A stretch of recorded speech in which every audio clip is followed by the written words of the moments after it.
So here's a question that I think way more people deal with than admit. Should you date someone who's still clearly grieving a past relationship? Okay, define grieving. Because there's a spectrum, right?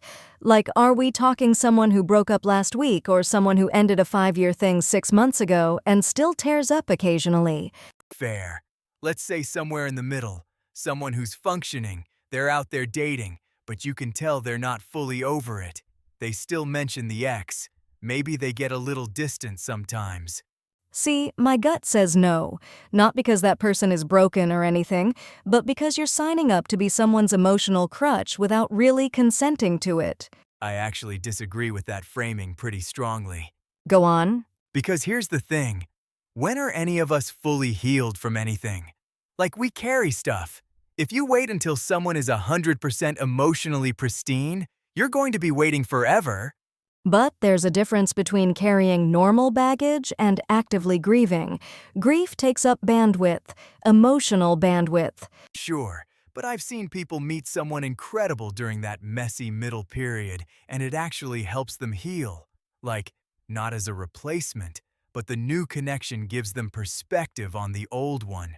Okay, but here's a stat that might complicate your optimism. Studies on rebound relationships. There was one out of Queens College in 2014 found that people who moved on quickly did report feeling more confident, but their new partners reported significantly lower relationship satisfaction. Wait, seriously? So the rebounder feels great, but the person dating them doesn't?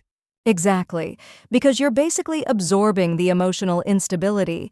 You become the stabilizer, and that's exhausting. That's a good point.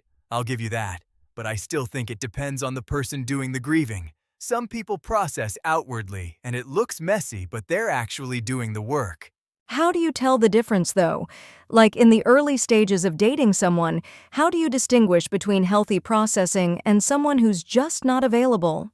You pay attention to how they talk about their ex. There's a huge difference between someone saying, "That relationship taught me a lot about what I need," versus someone saying, "I just don't understand why she left." Right? Right. One is reflective, the other is still in it. Exactly. And I think people are way too binary about this. Like, either you're over it or you're not. Emotions don't work like a light switch. I agree with that, but I'd push back on something. I think the person who's not grieving tends to minimize the risk to themselves.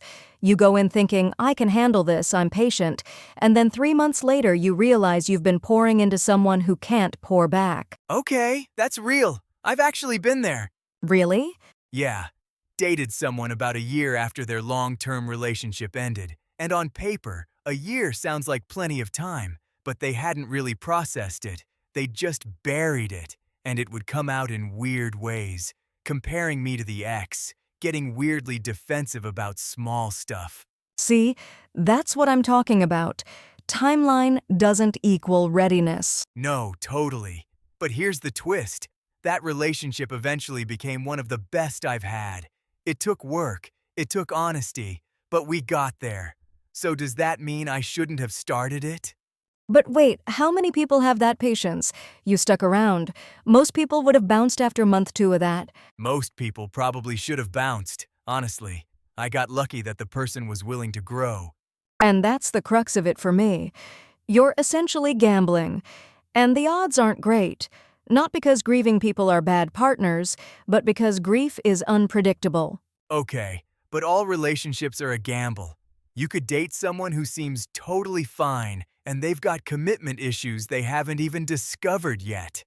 That's fair, but at least in that case the red flags aren't waving in your face from day one. I'd actually argue visible grief is better than hidden dysfunction. At least you know what you're dealing with. Huh, that's actually a really interesting way to look at it. I hadn't considered that. Right? Like, give me someone who says, "Hey, I'm still working through some stuff," over someone who pretends they're fine and then implodes on you 6 months in. Okay, I'll concede that transparency matters more than timing. If someone is self-aware about where they are, that's actually a green flag. A green flag wrapped in a yellow flag. Ha!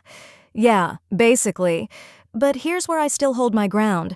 I think the non-grieving person has a responsibility to protect themselves.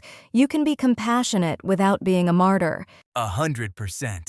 I actually think that's the part nobody talks about.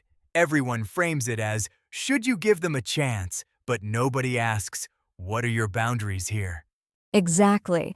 Like you should be able to say, I'm okay with some emotional complexity, but I need to feel prioritized. I need to feel chosen, not like a consolation prize. Oh man, the consolation prize thing. That's wild because I think a lot of people feel that and don't say it.